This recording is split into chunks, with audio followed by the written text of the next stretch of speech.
Sir నమస్కారం sir. నమస్కారం అండి. సార్ ఏంటి సువర్ణ భూమి వాళ్ళు ఏదో మోసం చేశారు అంటున్నారు సార్. నిజంగా మోసం చేశారా వాళ్ళు? స్పెక్ట్రా వాళ్ళు? అంటే మిమ్మల్ని గొడవలు పెట్టాలని కాదండి. మీరు నా లైఫ్ మిజరబుల్ చేస్తారండి. ముందుకొస్తే గొయ్య, వెనక్కొస్తే నెయ్య. అంటే ప్రజలకు వాస్తవాలు చెబుదామనండి. వాళ్ళు ఏంటంటే వచ్చి చాలా బాధపడుతున్నారు. అసలు ఏం జరిగింది? మీకేమైనా ఇన్ఫర్మేషన్ తెలుసా అని? ఇన్ఫర్మేషన్ చాలా పాత కంపెనీ అండి అది. పెద్ద పెద్ద మహనీయులందరూ దానికి అడ్వర్టైజ్మెంట్ చేశారు. స్వర్గీయ కె విశ్వనాథ్ గారు, ఎస్పి బాలు గారు, లేటెస్ట్గా రామ్ చరణ్ గారు ఉన్నారు. అయితే జనరల్గా ఆ బ్రాండ్ ఇమేజ్ అనేది వాళ్ళ వల్ల యాడ్ అవుతుంది. ఇప్పుడు బ్రాండ్ అంబాసిడర్ దేనికి కావాలండి? మహేష్ బాబు గారు, సుమా గారు చాలామంది అడ్వర్టైజ్ చేస్తారు. షారూక్ ఖాన్, అమితాబ్ బచ్చన్, అక్షయ్ కుమార్ అందరూ. సో వాళ్ళ ఉద్దేశం ఏంటంటే జనాలు వాళ్ళు ట్రీట్ చేయాలని కాదు.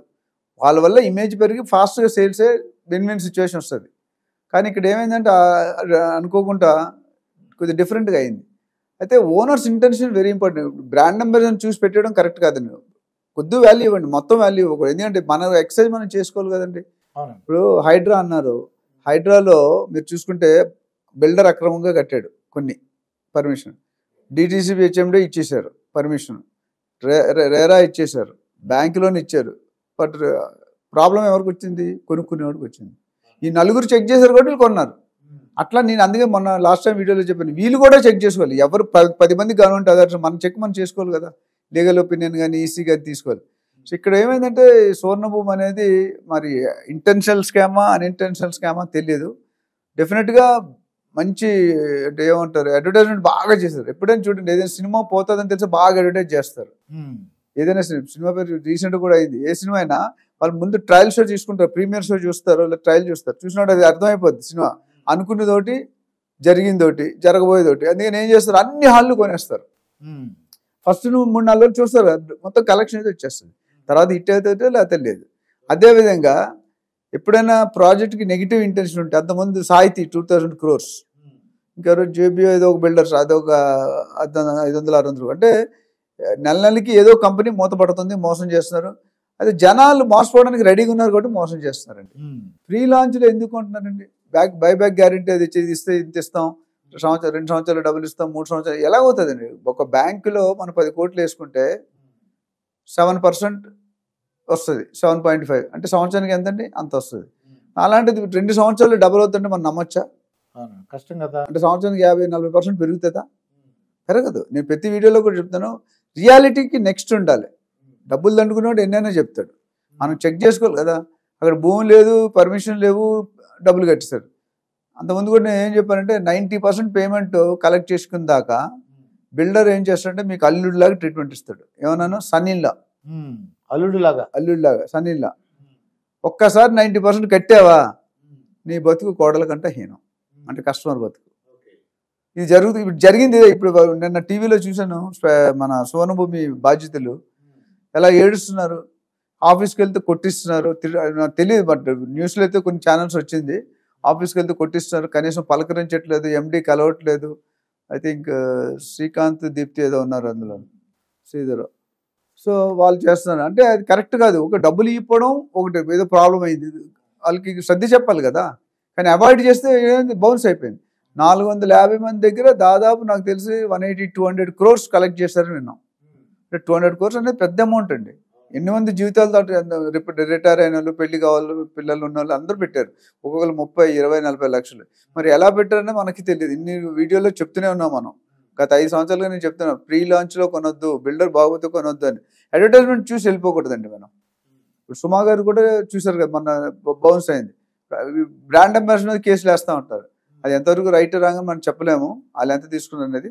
బట్ ఓవరాల్ ఏదైనా రియల్ ఎస్టేట్ పొజిషన్కి అది డ్యామేజ్ అయ్యి, నేను అనుకోవటం అండి, ఈ డబ్బులు తీసుకెళ్ళి ఎక్కడో ఇన్వెస్ట్ చేసి ఉంటారండి. ఏదో దారి తప్పిందండి. ఇదైతే క్లారిటీ. ఇప్పుడు రేరా కూడా వచ్చింది, ఆ రూల్ అదే పెట్టింది. రేరా ఏమంటుంది, మీరు కలెక్ట్ చేసిన మొత్తంలో 70% మాకు లెక్కలు చూపించాలంటుంది. మరి అప్పుడు కూడా వీళ్ళు ఎలా పర్మిషన్ లేదు కూడా చేశారు. రేరా ఉంటే చేయడానికి లేదు. వాళ్ళు అలా ఖర్చు పెట్టారు అనుకుంటే, రేరా పర్మిషన్ లేకుంటే జైల్లో పెడతారు. అంత సీరియస్. రేరా తర్వాత రేరా అప్లియేట్ అథారిటీ అని వచ్చింది మన ఫర్దర్. మనకి కింద కోర్టులు, సుప్రీంకోర్టు, హైకోర్టు ఎట్లా వేరియేషన్ ఉన్నాయో అట్లా అక్కడ వచ్చింది. సో ఓవరాల్గా ప్రజలకి మంచి లెసన్ అండి. బయ్యర్స్కి, ఇన్వెస్టర్స్కి. సింహం నవ్వింది కదా అని ఫోటోగ్రాఫ్ తీసుకోకూడదని చెప్తాను. ఫోటో తీసుకుంటే సింహం ఉంటుంది, మీరు ఉంటారు ఫోటోలో. ఇక్కడ ఏమైంది, వాళ్ళు అడ్వర్టైజ్మెంట్ చేశారు, ఫ్రీగా ఇస్తున్నారు, తక్కువ రేటు ఇస్తున్నారు, కొనేసారు. ఇప్పుడు వాడికి ల్యాండ్ ఉందా, వాడి పేరు ఉందా లేదా, రిజిస్టర్ చేశాడు, అంత గత బ్యాక్గ్రౌండ్ ఏంటి, అక్కడ బ్రాండ్ అంబాసిడర్ కొంత రోల్ ఉంటుందండి, బట్ మేజర్ రెస్పాన్సిబిలిటీ కంపెనీది కదా. ఇప్పుడు ఈ 450 మంది రోడ్డు మీదకి వచ్చారు, ఏం చేస్తారు, వాళ్ళ పరిస్థితి ఏంటి? ఇప్పుడు గవర్నమెంట్ ఇస్తుందా, గవర్నమెంట్ ఇవ్వదు, బిల్డర్ చేతులు ఇస్తాడు, ఆయన జైల్లో పడితే మనకేం కలుస్తుంది కదండి. ఇది బిల్డర్స్ కూడా ఎవరో అక్కడ 100కి కోటికి ఒకటి ఉంటాడు, వీటి వల్ల మిగతా మంచి వాళ్ళు కూడా బ్యాడ్ నేమ్ వస్తుంది. సో వీళ్ళు చూసింది ఏంటంటే బిల్డర్ కూడా ఇంటెన్షన్ క్లియర్గా ఉండాలి. మనం లాంగ్ టర్మ్ ఉండాలంటే పాత కంపెనీ, కొత్త కంపెనీ అయితే మనం అనుకోవచ్చు. సోనభూమి చాలా మంచి పేరు వచ్చింది ఒకప్పుడు, మరి ఎందుకు ఇలా అయిందో, ఇంటర్నల్గా ఏం రాజకీయాలు, ఏం ఫండ్స్ అయితే డైవర్ట్ అయిపోయి గోల్మాల్ అయిపోయి, ఇప్పుడు అది కరెక్ట్ కాదు నా ప్రకారం. ఇది ప్రజలకి మరి ఏ విధంగా న్యాయం జరుగుతుందో చూద్దాం సార్. ప్రజలకు జరంటే ఇప్పుడు వాళ్ళు పోలీస్ స్టేషన్ ఆశ్రయించారు, తర్వాత కోర్టుకి వెళ్తున్నారు, ఏదో గవర్నమెంట్ ఇన్వాల్వ్ అయితే మేబీ కొద్ది బెనిఫిట్ జరుగుతుంది. లేదా దీన్ని జీవితాలు 450 into 5 మంది వేసుకుంటే 2000 3000 మంది family members will on the road, life time సంపాదించుకుంది. అందరూ రోజుకి చేయలేరు కదా. So we have to wish that ఈ స్పెక్ట్రా కంపెనీ ఒక 90-100 కోట్లు, ఇది ఒక 200 కోట్లు, సాహితీ ఒక 2000 కోట్లు, ఇవన్నీ ఒక 5000 10,000 కోట్ల దాకా వస్తాయి. అన్ని లాస్ అయిన కంపెనీలు, మోసం చేసే కంపెనీలు చూస్తాయి. ఇటుపైన నేను సజెషన్ ఏంటంటే బయర్స్ కానీ ఇన్వెస్టర్స్ కానీ ఉట్టు బ్రాండ్ అంబాసిడర్ చూసో, బ్రోచర్ చూసో, మనిషిని చూసో కొనేకండి. మాటలు మీరు ఫిజికల్గా ఒక ప్రొఫెషనల్ రియల్ ఎస్టేట్ ఏజెంట్ని అపాయింట్ చేసుకోండి, చేసుకొని వాళ్ళ ద్వారా వెళ్ళండి. వాళ్ళకు 1% 2% ఇవ్వాలంటే కమిషన్ ఇవ్వండి.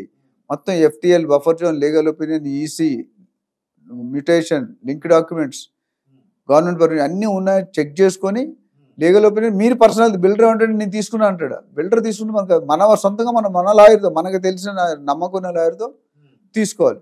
తీసుకుని ఆ లోక్ అంటేనే ముందుకెళ్ళాలి. ఎందుకంటే మీరు ఓన్లీ మీడియేటర్, మీరు ఎవరు రేపు పొద్దున ఏదైనా అయితే డీల్ ఏదంటే మీరు కమిషన్ కూడా రాదు మీకు. సో మంచిగా ప్రొఫెషనల్గా చేసే వాళ్ళకి వెళ్తే బెటర్. ఇదండి నంది రామేశ్వరరావు గారితో జరిగిన ఇంటర్వ్యూ. మరొక ఇంటర్వ్యూతో మీ ముందుంటాను. మీ మాస్టర్ దుర్గా ప్రసాద్. నమస్కారం సార్. నమస్కారం అండి. Will on the road, life time సంపాదించుకుంది. అందరూ రోజుకి చేయలేరు కదా. So we have to wish that ఈ స్పెక్ట్రా కంపెనీ ఒక 90-100 కోట్లు, ఇది ఒక 200 కోట్లు, సాహితీ ఒక 2000 కోట్లు, ఇవన్నీ ఒక 5000 10,000 కోట్ల దాకా వస్తాయి. అన్ని లాస్ అయిన కంపెనీలు, మోసం చేసే కంపెనీలు చూస్తాయి.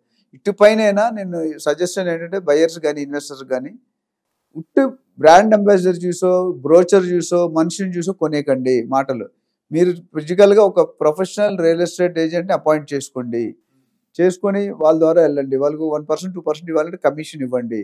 మొత్తం FTL, buffer zone, legal opinion, EC, mutation, link documents, government permission అన్నీ ఉన్నాయి చెక్ చేసుకొని, లీగల్ ఒపీనియన్ మీరు పర్సనల్ బిల్డర్ అంటే నేను తీసుకున్నా అంటాడు. బిల్డర్ తీసుకుంటే మన సొంతంగా మన లాయర్తో, మనకు తెలిసిన నమ్మకం లాయర్తో తీసుకోవాలి. తీసుకుని ఆ లోక్ అంటేనే ముందుకెళ్ళాలి. ఎందుకంటే మీరు ఓన్లీ మీడియేటర్, మీరు ఎవరు రేపు పొద్దున ఏదైనా అయితే డీల్ ఏదంటే మీరు కమిషన్ కూడా రాదు మీకు. సో మంచిగా ప్రొఫెషనల్గా చేసే వాళ్ళకి వెళ్తే బెటర్. ఇదండి నంది రామేశ్వరరావు గారితో జరిగిన ఇంటర్వ్యూ. మరొక ఇంటర్వ్యూతో మీ ముందుంటాను. మీ మాస్టర్ దుర్గా ప్రసాద్. నమస్కారం సార్. నమస్కారం అండి.